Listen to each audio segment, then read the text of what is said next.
Qu'est-ce que tu penses un petit peu de tout ça? Enfin, j'imagine que tu vois de quoi je parle, la recrudescence Oui. des formations, des vidéos, des. Alors attention, je dis pas que ces formations sont mauvaises. C'est pas du tout ce que je dis. Ce que je dis, c'est que dans le lot, je pense qu'il y a beaucoup d'opportunistes qui n'ont pas forcément d'expertise ou en tout cas pas autant qu'ils l'annoncent.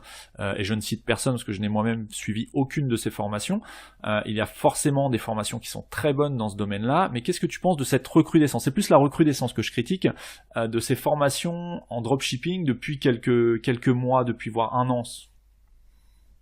Euh, la- alors, l'idée en fait de départ de la grosse formation qui a le plus marché là-dessus, c'est on fait de la publicité Facebook, on amène ça sur un site Shopify et le site Shopify automatiquement va commander chez AliExpress et AliExpress va se charger d'envoyer les produits sans même qu'il y ait la marque AliExpress dessus et du coup voilà c'est transparent pour la personne qui achète sur le site.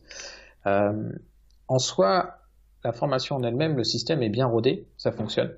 Là où il y a un problème, je pense, et du coup les autres formations qui y a autour ont été à peu près les mêmes formations en rajoutant, on n'est pas obligé de faire de la pub Facebook, on peut aussi faire du référencement, en rajoutant comment utiliser les réseaux sociaux sans faire forcément de la pub. Voilà, tu vois, de ce que j'ai vu, hein, parce que de la même façon, moi, j'ai pas pris le temps d'aller prendre ce genre de formation, mais de ce que j'ai vu, parce que j'avais regardé pas mal de vidéos de vente, etc. Globalement, on était sur les mêmes formations de base avec des éléments qui gravitaient autour.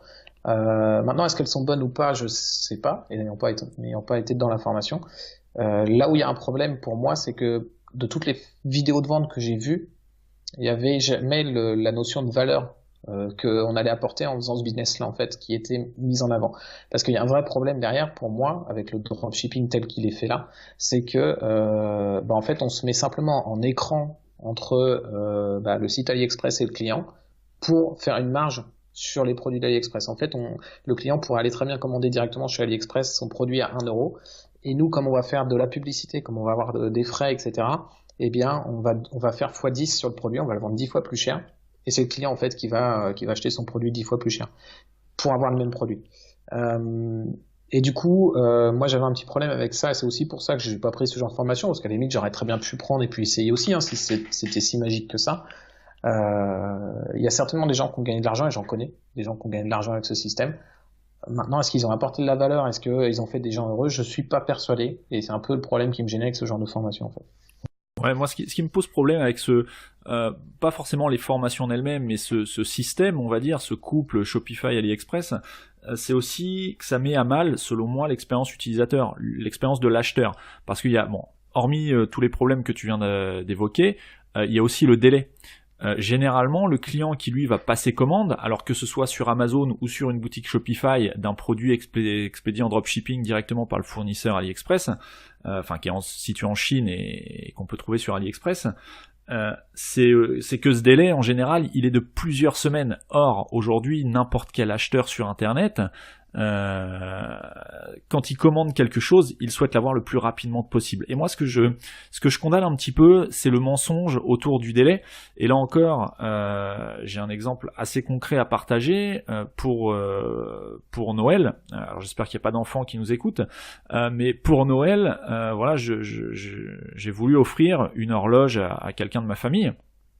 Et je l'ai simplement commandé sur Amazon avec un délai annoncé. Alors pour être tout à fait transparent, j'ai commandé le 6 décembre, le délai annoncé était livraison garantie au 21 décembre.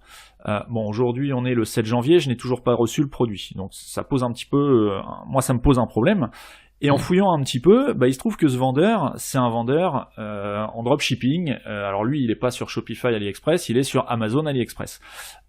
Et ça me pose un problème parce que ça nuit un petit peu à l'image du e-commerce, parce que autant moi je sais faire la différence et j'ai su fouiller pour aller voir, je connais le problème, mais n'importe qui va avoir ce genre de mésaventures et qui n'est pas dans le milieu du e-commerce, qui ne connaît pas ce système, va se dire ah, commander sur internet, on se fait avoir, j'ai pas reçu mon colis, Amazon m'avait promis que, alors qu'en fait Amazon n'a rien à voir là-dedans. Tu vois un petit peu où je veux en venir, c'est que l'expérience de l'acheteur est vraiment mise à mal selon moi quand c'est mal fait. Et là pour moi c'est mal fait dans cet exemple-là. Le fait de faire expédier une commande directement par le fournisseur, en soi c'est très bien, pourquoi pas. Ce qui me pose problème, c'est quand on trompe un petit peu l'acheteur, que ce soit sur l'apport de valeur dont tu parlais ou le délai de livraison qui est généralement mentionné et sous-estimé par rapport à la réalité du délai qui va être quoi. Je suis assez d'accord avec toi, c'est valable aussi bien sur le prix que sur les délais. C'est que en fait, la problématique, c'est que si on va annoncer 8 ou 9 semaines de délai, on va perdre beaucoup d'acheteurs. Donc en règle générale, on essaie de minimiser au maximum ce genre de choses et on va retrouver cette information dans des endroits assez discrets. Et on sait très bien que sur Internet, moi le premier, je vais assez vite et j'ai pas le temps de regarder tous les trucs. Quand j'achète un produit et voilà. Maintenant, au niveau du prix, par exemple, tu vois, moi j'ai vu des choses qui se faisaient, c'était que tu avais un prix barré qui était à 150 € parce que le produit, c'est un produit ultra premium, génial, etc. Jusqu'aujourd'hui seulement, il va être à 60 €. Et en fait, quand tu vas chercher le produit sur AliExpress, c'est un produit à 5 €. Il y a un moment où, oui, quand on est intermédiaire, c'est clair qu'on doit faire une certaine marge. Maintenant, dire qu'un prix vaut 20 à 25 fois plus cher que sa valeur réelle, c'est un peu compliqué. Moi, personnellement, c'est des valeurs qui me gênent. Maintenant, clairement, chacun fait ce qu'il veut, oui, de l'argent comme il veut. Voilà. Après, maintenant, je suis d'accord avec toi aussi sur le fait que ça joue sur le e-commerce en général. Et c'est assez dommage parce que le e-commerce c'est quand même une avancée dans le monde en général et voilà, il y a ce problème de confiance qui existe depuis toujours avec le e-commerce qui est normal parce qu'on n'est pas en contact avec les gens. Ça va pas aider franchement à améliorer les choses. Et là où par contre je reviens sur ce que tu disais par rapport à Amazon, moi je considère qu'Amazon est un peu responsable aussi du fait de laisser des vendeurs faire ce genre de choses sur sa plateforme. C'est vrai, mais c'est Amazon de régir ça. C'est un peu la critique que j'aurais après d'Amazon. Moi, en tant que professionnel, je commande sur Amazon des fois, et des fois, ça me gêne parce qu'il y a des gens qui n'envoient jamais les factures, et ça, c'est écrit, c'est spécifié dans les règles d'Amazon qu'ils doivent envoyer une facture.